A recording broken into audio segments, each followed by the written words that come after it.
Midangop sa Brigada Action Center ang usa ka babaeng senior citizen aron mangayog katinawan labot na sa iyang yuta nga gibaligya nga gidatahan apan wala matiwasi og bayad. Si Nanay Peregrina Iduba, taga-Dakbayan sa Bugo, norte nga bahin sa probinsya sa Sugbo, nangayog tabang aron matiwas og bayad ang iyang yuta nga giutang sa iyang kaila. Kanang si Mirasol maoy ni tabang sa ako og pagpangita og bayer o kanana bayer itabangan ko niya unya kanana ang naamna si amiga nga nangita sad og yuta mao na ang akong yuta moy iyahang gibaligya ngadto kang Kristen.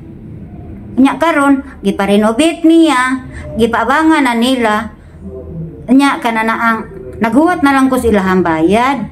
Gusto ni nanay nga makubra na ang bayad sa maong yuta aron magamit sa pagbayad sab sa iyang utang ug pagpalit og tambal, labi na nga anaa siya sa saktong pangidaron. Sa yuta lagi nga aron makubra nako nga makabayad ko sa akong mga utang.